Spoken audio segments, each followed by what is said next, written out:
नमस्कार महाराष्ट्रातल्या भावी अधिकारी विद्यार्थी मित्र आणि मैत्रिणींनो, मी स्वप्नील राठोड आपल्या सगळ्यांचे स्वागत करतो PWMPSC वाला या आपल्या फेवरेट यूट्यूब चॅनलवर. विद्यार्थी मित्रांनो, 2025 मध्ये जी पूर्व परीक्षा झाली, आता तिची मुख्य परीक्षा अगदी आपल्या दरवाजावर येऊन थांबलेली आहे. म्हणजे अगदी कमी वेळ उरलेला आहे. पूर्व परीक्षा होऊन म्हणजे काळ निघून गेलेला आहे. आता सर्वात मोठं चॅलेंज आहे विद्यार्थ्यांना, विशेष करून पहिला अटेम्प्ट जे विद्यार्थी देत आहे आणि ज्यांना यापूर्वी असा बिलकुल अनुभव नाही. कारण मुख्य परीक्षेचा पॅटर्न बदललेला आणि मुख्य परीक्षा पॅटर्न आता डिस्क्रिप्टिव्ह पॅटर्न जे आहे descriptive. Therefore obviously it is the biggest challenge for those students who are appearing for the first time, who are facing राज्यसेवा for the first time. And that is why आम्ही तुमच्यासाठी नाही का हा strategy session घेऊन आलेलो आहोत. तर मी तुम्हाला या स्ट्रॅटेजी सेशनमध्ये आपल्या MPSC राज्यसेवा मेन्स म्हणजे मुख्य परीक्षेसाठी पॉलिटीचा जो विषय आहे पॉलिटी, ज्याला आपण GS पेपर 2 म्हणतो, GS पेपर 2. तर हा जो GS पेपर 2 आहे, ओव्हरऑल पेपर नंबर 5, परंतु GS मधला पेपर 2 जनरल स्टडीज सामान्य अध्ययन, ज्याला आपण साधारणतः 3 याच्यात डिवाइड करतो: पॉलिटी, गव्हर्नन्स आणि IR म्हणजे इंटरनॅशनल रिलेशन. या विषयाची तयारी कशी करावी आणि कोणत्या टॉपिक्सवर साधारणतः प्रश्न येऊ शकतात, ते पण UPSCच्या प्रिव्हियस इयर क्वेश्चनच्या ॲनालिसिसवरून. कारण पहिल्यांदा परीक्षा होत आहे ही राज्यसेवेची डिस्क्रिप्टिव्ह पॅटर्नची. यामुळे जो काही आधार आहे, जो काही बेस आहे, ज्याचा काही आपण रेफरन्स घेऊ शकतो, obviously it is the civil service examination conducted by UPSC. UPSCचे जे प्रश्न उत्तर आहे त्याच्याशिवाय आपल्याला दुसरा मार्ग नाही. त्यामुळे UPSCच्या PYQ अनालिसिस करून तुम्हाला ही जी पहिली मुख्य परीक्षा आहे राज्यसेवेची डिस्क्रिप्टिव्ह, यामध्ये कोणकोणत्या टॉपिकवर प्रश्न येऊ शकतात, कोणकोणत्या टॉपिकला तुम्ही तयारी करून गेले पाहिजे, तुमची आन्सर रायटिंग कशी असली पाहिजे, या सगळ्या गोष्टी आजच्या व्हिडिओमध्ये जाणून घेऊया.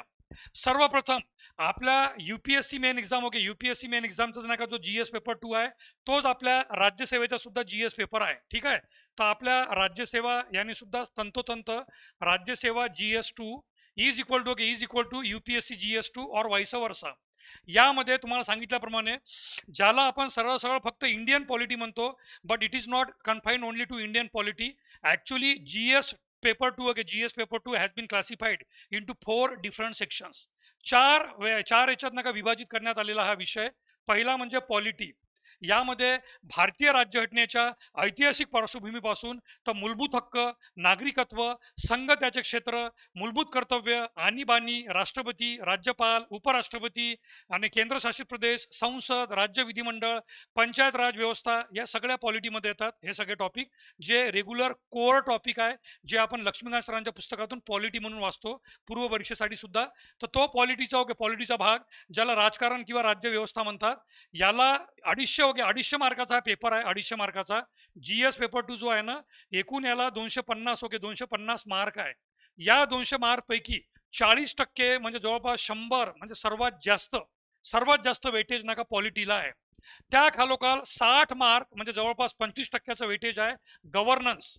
या गव्हर्नन्समध्ये शासनाचे जेवढेही चांगले चांगले उपक्रम आहे, शासनाच्या योजना आहे, किंवा प्रधानमंत्री यांच्या नावाने जेवढ्याही योजना आहे, अनुसूचित जाती, अनुसूचित जमातीसाठी, मानवी हक्कासाठी केलेले प्रयोग, सर्वच्या सर्व गोष्टी गव्हर्नन्समध्ये येतात.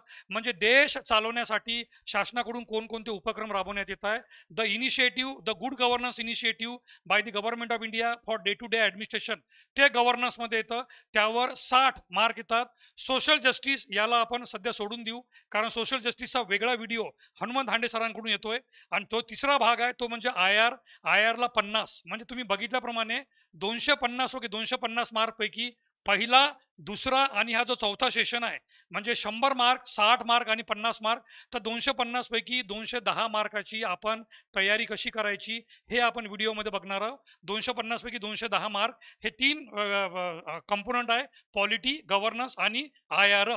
मग आता विद्यार्थ्यांना सर्वात मोठं मी चॅलेंज म्हटल्याप्रमाणे, द बिगेस्ट प्रॉब्लेम और the biggest we can say confusion और the biggest confusion in the minds of first time student, की त्यांना आन्सर रायटिंग कसं करायचं, आणि आन्सर रायटिंगमध्ये सगळ्यांना माहित आहे की इंट्रोडक्शन लिहायचं, मेन बॉडी लिहायची, कन्क्लुजन. अरे पण इंट्रोडक्शनच कसं लिहायचं? इंट्रोडक्शनमध्ये डायग्राम वगैरे काढता येतं का? इंट्रोडक्शनमध्ये हायलाइटेड वर्ड लिहिता येतं का? ग्रामॅटिकली करेक्ट शब्द पाहिजे काय?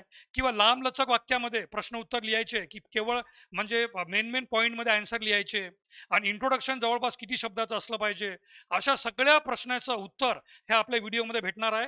आणि तुम्हाला सर्वात मोठं चॅलेंज हेच आहे, अभ्यास सगळ्यांचा आहे, अभ्यास सगळ्यांचा आहे, पण नेमकं मुख्य परीक्षेमध्ये पहिल्यांदा आन्सर लिहिताना 200 शब्दामध्ये, 250 शब्दामध्ये पॉलिटीवर, गव्हर्नन्सवर आणि आयआरवर आन्सर कसे लिहायचे, कारण भरपूर काही असतं आपल्या मेंदूमध्ये, दिमागामध्ये, आणि त्यातून मोजकेच पॉईंट कसे उतरवायचे प्रश्नाच्या अनुसरून, हे सगळे जाणून घेण्यासाठी सर्वात महत्त्वाची जी बाब आहे ती म्हणजे आपण नाही का यामध्ये बघतोय की पॉलिटीला जे आपण बघितलं, पॉलिटीला 100 मार्क येतात, तर पॉलिटीवर 9 क्वेश्चन 2020 पासून तर 2024 पर्यंत ऑन एन ॲव्हरेज क्वेश्चन जे आहे 5, 10, 9.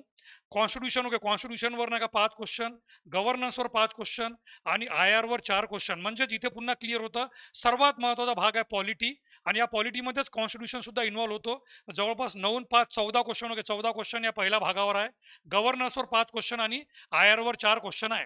तर हे प्रश्न हे जे प्रश्न UPSC मध्ये येऊन गेलेले आहे, आणि त्याच UPSCच्या प्रश्नावरून आपल्याला आन्सर रायटिंग कशी करायची आहे आणि मुख्य परीक्षेला कसं तयार व्हायचं आहे. आणि तुम्हाला सांगितल्याप्रमाणे पॉलिटीला 100 मार्क्स आहे, गव्हर्नरला 60 मार्क आहे आणि आयआरला 40 मार्क आहे. तर एकूण 50 मार्क आहे, एकूण 210 मार्काची तयारी कशी करायची. तर या 210 मार्कची पेपर 2ची तयारी करण्यासाठी सफलता नावाची बॅच आम्ही घेऊन येतोय, MPSC राज्यसेवा मेन्स 2025. कारण तुम्हाला माहित आहे तुमच्या जो काळ तुमच्याजवळ नका काळ सध्या तुमचा जो टाइम वेळ फारच कमी उरलेला आहे. टाइम वेळ तुमचा जो फारच कमी उरलेला आहे. आणि यामुळे विद्यार्थी मित्रांनो, या टाइम काळामध्ये सफलता नावाची जी बॅच आहे, सफलता MPSC राज्यसेवा मेन्स 2025 ची बॅच, ही सर्वात महत्त्वाची बॅच तुम्हाला उपयुक्त ठरेल. कारण तुम्हाला मी म्हटल्याप्रमाणे आन्सर रायटिंग चॅलेंज आणि त्या आन्सर रायटिंगमध्ये क्रिएटिव्हिटी, की how to present your answer. Answer writing means does not literally means writing the answer. Sometimes presenting the answer is very much important. की whether you are going for long sentences like your university paper, त्याला mark पडणार नाही. मोठमोठे वाक्य लिहायचे आणि नका paper भरून यायचा, कारण शब्दांची मर्यादा आहे, मर्यादा. आणि ती शब्दांची मर्यादा ठेवावीच लागेल तुम्हाला काही करून. त्यामुळे मग माइंड मॅप काढणे, ट्री डायग्राम काढणे, किंवा मेन पॉईंट अंडरलाईन करणे, किंवा ग्रॅमॅटिकली करेक्ट वाक्य न लिहिता फक्त हायलाइटेड पॉईंट ठेवणे, या सगळ्यांची तयारी सफलता MPSC राज्यसेवा मेन बॅच 2025 मध्ये करून देण्यात येणार. केवळ 4,999 रुपयाची बॅच आहे. यामध्ये GS revision lecture, mains test series, personal mentorship आहे. पर्सनल मेंटर सर्वात महत्त्वाचा पॉईंट, पर्सनल मेंटरशिप. कारण आज विद्यार्थ्यांना सर्वात महत्त्वाची आवश्यकता आहे ती म्हणजे अशा गुरुची. जसं एकलव्य फक्त द्रोणाचार्यांची मूर्ती बनून तयारी करत होता, पण इतिहासात नाव झालं अर्जुनाचं, कारण त्याला द्रोणाचार्य प्रत्यक्ष लाभले, आहे की नाही. एकलव्याचा अंगठा कापून घेतला ती वेगळी गोष्ट, पण द्रोणाचार्य प्रत्यक्ष लाभले अर्जुनाला. तसंच नका तुम्हाला अर्जुन बनायचं आहे तर तुम्हाला मेंटर असणं आवश्यक आहे, मेंटर. तर या MPSCच्या राज्यसेवा मेन्स 2025च्या मेंटरशिपसाठी, आहे की नाही, तुम्हाला नका हा QR कोड आहे. आणि एवढंच नाही तर तुम्हाला या व्हिडिओच्या नका कमेंट बॉक्समध्ये तुम्हाला लिंक सुद्धा उपलब्ध होईल, आहे की नाही. पिन कमेंटमध्ये दिलेला फॉर्म भरा. इथे तुम्हाला कमेंट बॉक्समध्ये नका एक लिंक पिनअप केलेली आहे, ती फॉर्म भरा, किंवा दिलेला QR कोडला स्कॅन करा. QR कोड तुमच्या समोर आहे, मी बाजूला होतो. तो QR कोड बघून नका तुम्ही स्कॅन करून नका तुमचं म्हणजे मेंटर नका निवडू शकता. आता सर्वात महत्त्वाची बाब आहे की तुम्हाला मी एवढं तर सांगून दिलं की पॉलिटीला 100 मार्क आहे आणि आयआरला 50 मार्क आणि गव्हर्नन्सला 60 मार्क, म्हणजे 210 मार्क 250 पैकी. मग यात पॉलिटीच्या कोणकोणत्या टॉपिकवर UPSCच्या मागच्या 5 वर्षामध्ये सर्वात जास्त प्रश्न विचारले आणि वारंवार विचारण्यात येत आहे आणि पुढे पण विचारण्यात येईल. म्हणजे आपण आपला पेपर कसा गेस करायचा, तर what are the highlighted topics to be covered and what are the sub topics to be covered in polity. पहिला 100 मार्काचा जो सेशन आहे पॉलिटी, त्यामध्ये कॉन्स्टिट्यूशनल फ्रेमवर्क म्हणजे घटनेची चौकट. आणि यामध्ये घटनेची चौकटमध्ये घटनेची ठळक वैशिष्ट्ये, प्रस्तावना आणि सुधारणा, म्हणजे ब्रिटिशांच्या काळापासूनच्या कायद्यापासून तर जेवढ्याही महत्त्वाच्या घटनादृष्टी झालेल्या आहे आतापर्यंत, त्या सगळ्या, भारतीय राज्यघटनेची ठळक वैशिष्ट्ये, कोणत्या देशाकडून आपण कोणकोणत्या गोष्टी उधारी घेतल्या किंवा समाविष्ट केल्या, आणि प्रस्तावना प्रिॲम्बल, ज्यामध्ये न्यूजपेपरमध्ये सदैव चर्चा असते प्रिॲम्बलचे महत्त्वाचे खटले आणि राज्यघटनेतली महत्त्वाची ठळक वैशिष्ट्ये, यामध्ये मूलभूत हक्क, मूलभूत कर्तव्य, स्वतंत्र न्याय व्यवस्था, एकात्मिक न्याय व्यवस्था, हे सगळे पार्ट आले, सगळे पार्ट. ओके, म्हणजे जे छोटे छोटे टॉपिक आहे पॉलिटीमधले ते ऑटोमॅटिकली पहिल्या याच्यातच कव्हर होतात. कॉन्स्टिट्युशनल फ्रेमवर्क सॅलियंट फीचर्समध्येच, म्हणजे ठळक वैशिष्ट्यामध्ये सगळ्या गोष्टी कव्हर होतात ओव्हरऑल. त्यानंतर सिस्टम ऑफ गव्हर्नमेंट, म्हणजे भारतामध्ये पार्लमेंटरी फॉर्म ऑफ गव्हर्नमेंट आहे. तर ही पार्लमेंटरी फॉर्म ऑफ गव्हर्नमेंट आपण ब्रिटिशांकडून घेतली. तर मग ब्रिटिश आणि भारताच्या पार्लमेंटमध्ये काय डिफरन्स आहे, अमेरिकेच्या फेडरलिझममध्ये काय फरक आहे, आणि भारतामध्ये प्रेसिडेंट, प्राईम मिनिस्टर, ज्युडिशियरी आणि गव्हर्नर यांच्या कार्यपद्धतीपासून यांची नियुक्ती पद्धत आणि चालू घडामोडीमध्ये president, prime minister, governor, judiciary काय करतात, चालू घडामोडीसोबत संगनमत करूनच प्रश्न यांचे येतात. फॅक्च्युअल प्रश्न फार कमी येतात.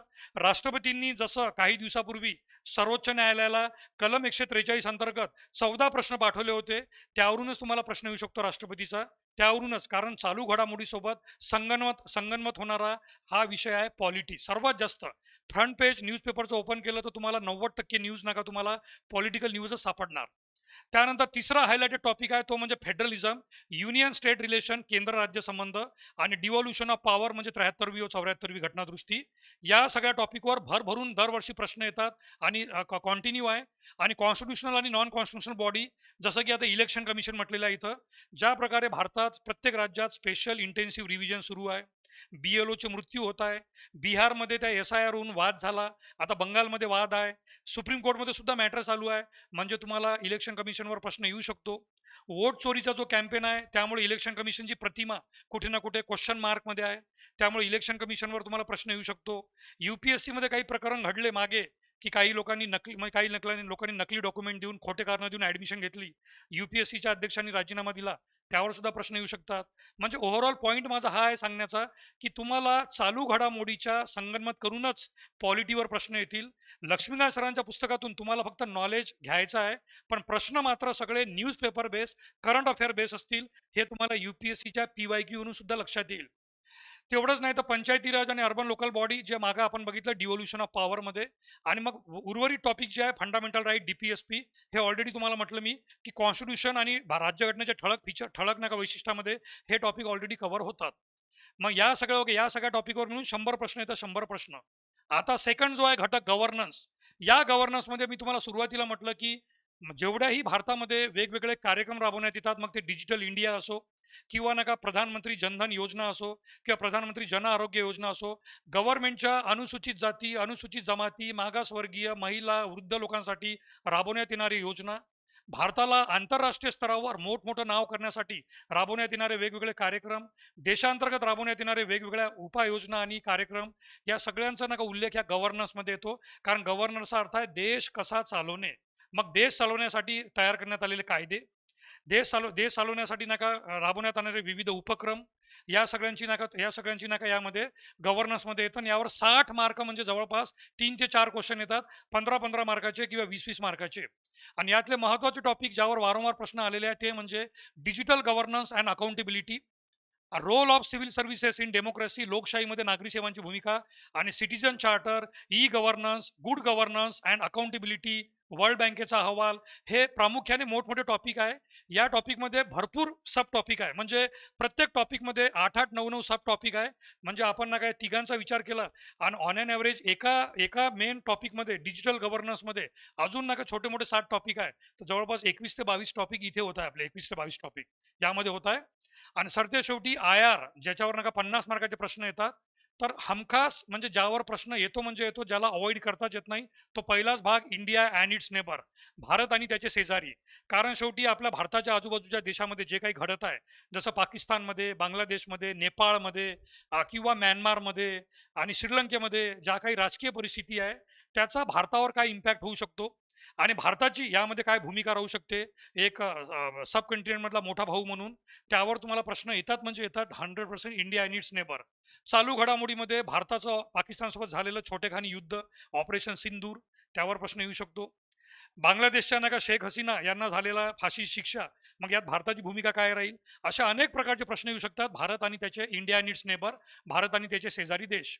ग्लोबल ग्रुप जसं की G7, G20, BRICS, international forum यामध्ये भारताचं वाढतं वर्चस्व आणि भारताची त्यात काय भूमिका असेल आणि या लोकांचा आपल्यावर काय इम्पॅक्ट पडेल ग्लोबल ग्रुपचा, त्यांच्या कराराचा, त्यावर प्रश्न येतात.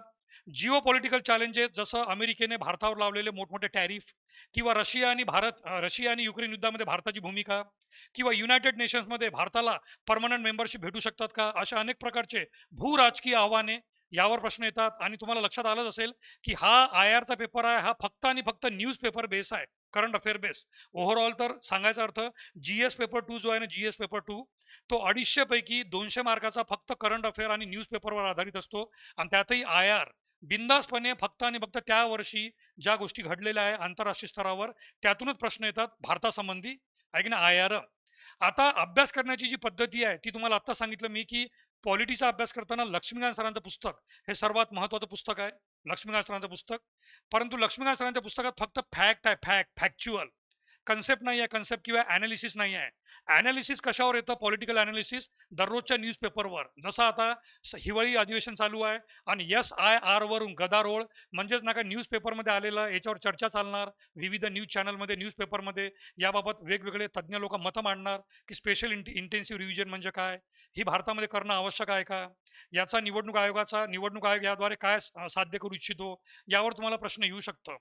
त्यानंतर नवीन मोबाईलमध्ये संचार साथी अनिवार्य आहे. कालच याच्यावर विरोधी पक्ष लोकांनी संचार साथी म्हणजे तुमच्या खाजगी जीवनाचं उल्लंघन आहे, राईट टू प्रिव्हेसीचं उल्लंघन असं म्हटलेलं आहे. तर तुम्हाला मूलभूत हक्कासोबत हा टॉपिक अटॅच होतो. कलम 21 right to life and liberty, त्यामध्येच राईट टू प्रायव्हसी आहे. मग संचार साथी मोबाईलमुळे गव्हर्नन्समध्ये सुद्धा येतं, गव्हर्नन्स आहे की नाही, गव्हर्नन्सचा सुद्धा प्रश्न येतो हा, की ही गोष्ट चांगली आहे की वाईट आहे. भारतामध्ये डिजिटल अरेस्ट आणि डिजिटल फ्रॉड सारख्या घटना घडत आहे, तर त्या संचार साथीमुळे थांबतील की संचार साथीच्या नावाखाली गव्हर्नमेंट आपल्यावर स्पाईंग करेल, अशा अनेक प्रश्न तुम्हाला येऊ शकतात गव्हर्नन्स आणि पॉलिटीमध्ये. दिल्लीमधल्या प्रदूषणाची माहिती न्यूजपेपरमध्ये आलेली आहे. मग आता याची आंतरराष्ट्रीय स्तरावर चर्चा चालू आहे. एअर क्वालिटी इंडेक्स 550 पेक्षा खराब झालेला आहे. मग यामध्ये सर्वोच्च न्यायालयाचा निर्णय, तर तुम्हाला सर्वोच्च न्यायालयाच्या टॉपिकमध्ये पॉलिटीमध्ये हा टॉपिक येऊ शकतो की सर्वोच्च न्यायालयाने दिल्लीच्या प्रदूषणाबाबत दिलेल्या उपाययोजनाची यादी द्या किंवा दिल्याच्या उपाययोजनावर तुमचे मत मांडा. असे 15-20 मार्काचे प्रश्न तुम्हाला चालू घडामोडीवर, कारण सुप्रीम कोर्ट तुमच्या सिलेबसचा भाग आहे. तर सुप्रीम कोर्ट बाबत जे काही न्यूजपेपरमध्ये येणार जजमेंट वगैरे, निर्णय आणि जी काही कॉन्ट्रोवर्सी, ती तुम्हाला प्रश्नाच्या स्वरूपात येणार म्हणजे येणार. संसद तुमच्या सिलेबसचा भाग आहे, त्यामुळे तुम्हाला तो संसदेबाबत जे काही घडणार ते तुम्हाला पेपरमध्ये येणार म्हणजे येणार. तर तुम्हाला तुमचा सिलेबस परफेक्टली माहीत असेल तर त्या सिलेबसनुसार न्यूजपेपर रिडिंग करताना एखादी न्यूज आपल्या पॉलिटीच्या सिलेबससोबत डायरेक्ट संबंध आहे किंवा अप्रत्यक्ष संबंध आहे, तो प्रश्न आपल्याला येऊ शकतो, चर्चेमध्ये आहे, फार जास्त विवादित आहे, तर नक्की येणार हे आपल्याला गेस करता आलं पाहिजे. याच गोष्टी महत्त्वाच्या असतात, हे आपल्याला गेस करता आले पाहिजे. मग आता यामध्ये तुम्हाला सांगितलेलं की तुमच्या या सगळ्या तयारी करून घेण्यासाठी, जसं मी सांगितलं की तुमचं न्यूजपेपरमधून नोट्स कशा बनवायच्या, न्यूजपेपर आधारित तुमची क्वेश्चन आन्सर रायटिंग कशी करायची, तुमच्या पॉलिटीचे आन्सर कसे लिहायचे, तुमच्या आन्सरमध्ये क्रिएटिव्हिटी कशी आली पाहिजे, यासाठी आम्ही सफलता बॅच तुमच्यासाठी घेऊन आलेलो आहोत. आणि दररोज नका डेली आन्सर रायटिंग करताना मिनिमम दैनिक कमीत कमी 2 उत्तर तुम्ही लिहिले पाहिजे, कमीत कमी. हे माझं पर्सनल ओपिनियन आहे. प्रत्येक विद्यार्थ्यांनी पॉलिटीवर एक पॉलिटी, एक IR, एक गव्हर्नन्स किंवा एक IR, असे कमीत कमी 2 आन्सर तर लिहिलेच पाहिजे, 2 आन्सर लिहिले पाहिजे आठवणीने. आणि आन्सर रायटिंग करताना क्रिएटिव्हिटी असली पाहिजे, क्रिएटिव्हिटी. तर ही क्रिएटिव्हिटी कशी आणायची, यासाठीच आम्ही तुमच्यासाठी ती सफलता बॅच घेऊन येतोय. तुम्ही आमच्या सफलता बॅचमध्ये या. आन्सर रायटिंग एकदम परफेक्ट कसं लिहायचं आणि समोरच्या पेपर इन्व्हिजिलेटरला इम्प्रेस कसं करायचं, याची जबाबदारी आमची. फक्त तुम्ही अभ्यास करून नका, आमच्यासोबत नका, दररोज सामील व्हा या आन्सर रायटिंगमध्ये आणि या क्रिएटिव्हिटीमध्ये. आणि टार्गेट वाईज स्टडी करण्याचा जो लक्षित अभ्यास आहे तो तुमचा दररोज जेवढी तुमची कॅपॅसिटी आहे, तर त्या कॅपॅसिटीमध्ये 9 तास 10 तास हा मुख्य परीक्षेच्या काळामध्ये सहज अभ्यास होतो. प्रत्येक विद्यार्थ्याकडून सहज अभ्यास होतो, हे लक्षात ठेवा. तर विद्यार्थी मित्रांनो, तुम्हाला हे स्ट्रॅटेजी सेशन कसं वाटलं याच्यावर नक्की आपले मत कळवा. आणि तुम्हाला काहीही वाटलं तर कमेंट बॉक्समध्ये आपले मत कळवा. तोपर्यंत जय हिंद, जय महाराष्ट्र, जय संविधान. धन्यवाद, थँक्यू. आणि सफलता बॅचमध्ये समाविष्ट व्हायला विसरू नका. धन्यवाद.